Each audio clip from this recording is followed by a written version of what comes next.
Sorry about that. I'm just a little bit sick. Stuffy nose and a sore throat. So if I sound weird in this video, I'm very sorry. I'm just a little bit sick. Not entirely sick, just, a little bit sick. But I find it to be a big coincidence that after watching Catwoman, I get sick.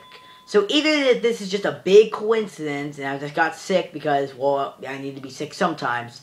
And, or Catwoman, the movie, is so bad it actually weakens people's immune system.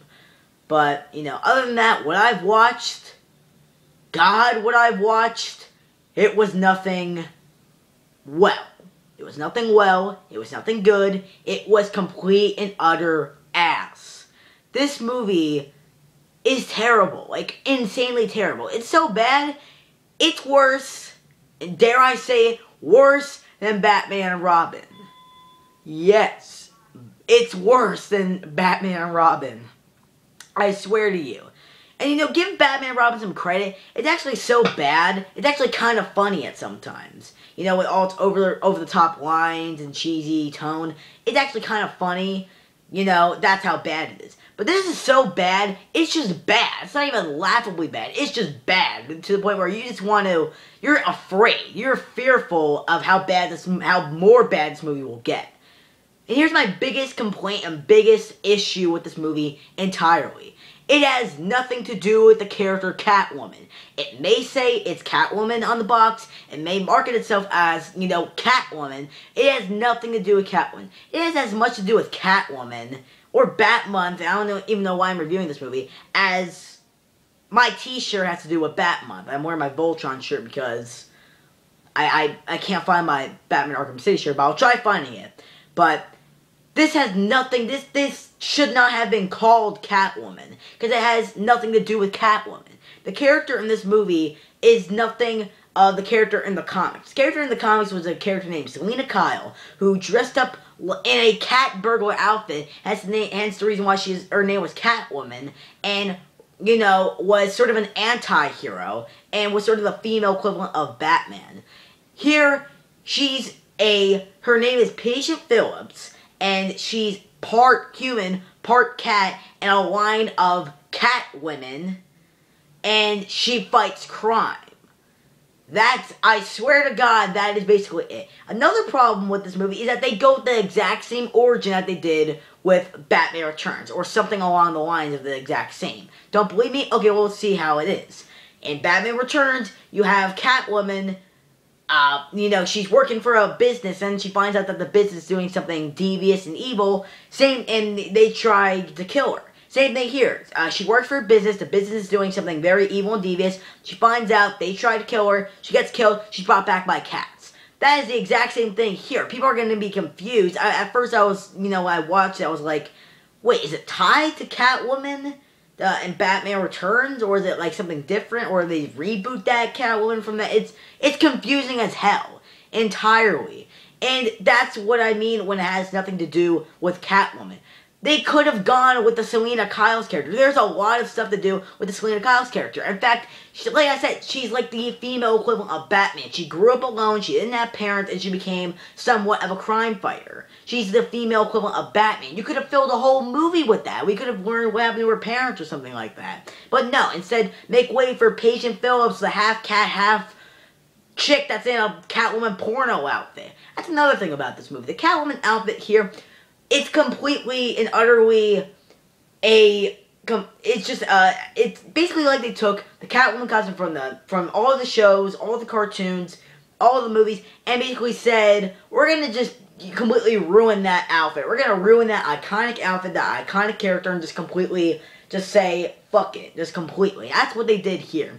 It doesn't look like a practical Catwoman outfit. It looks like a Catwoman porno outfit, basically. That's what it looks like. It doesn't look practical, something that a cat burglar would wear.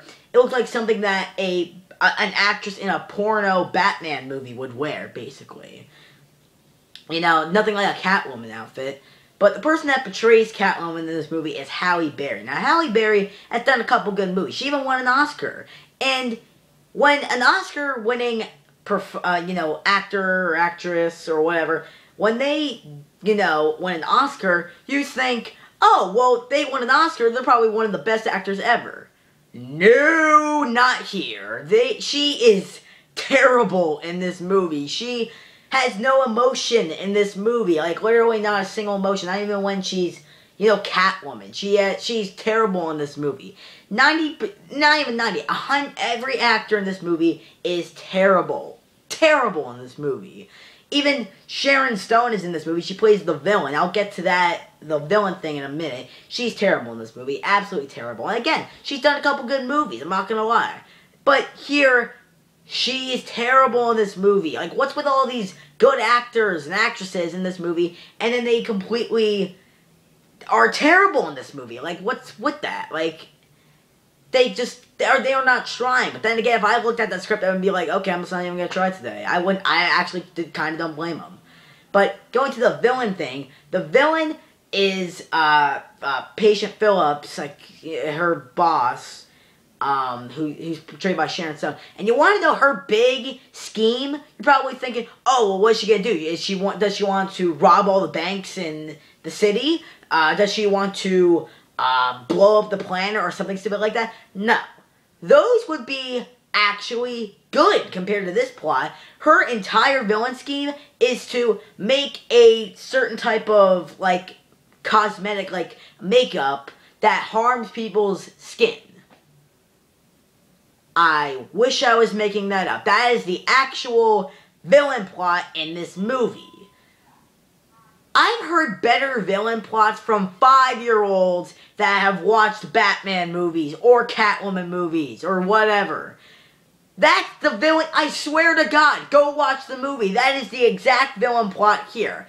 That is not a villain plot. That's like the plot to a cartoon of some sorts. But not a cartoon for intelligent people, a cartoon for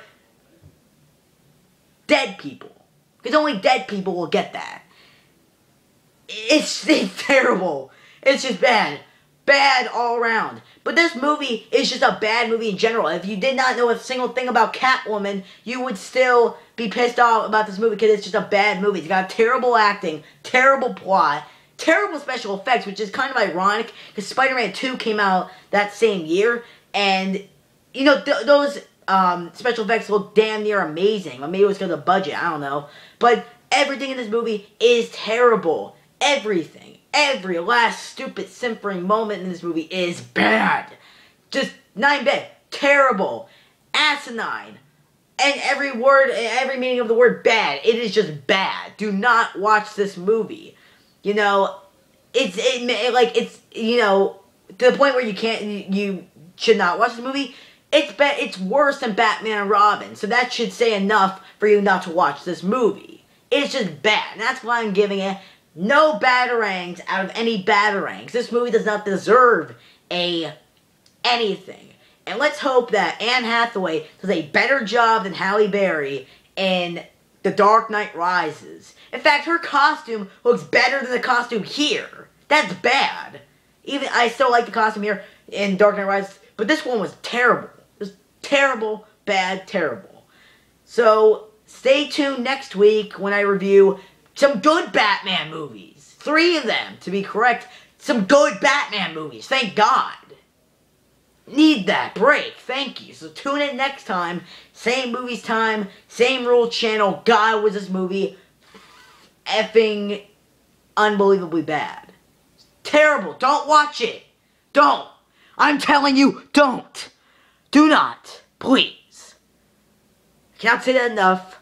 I cannot stress that enough. Don't watch it. Thank you. Do society a favor and hate this movie. Please.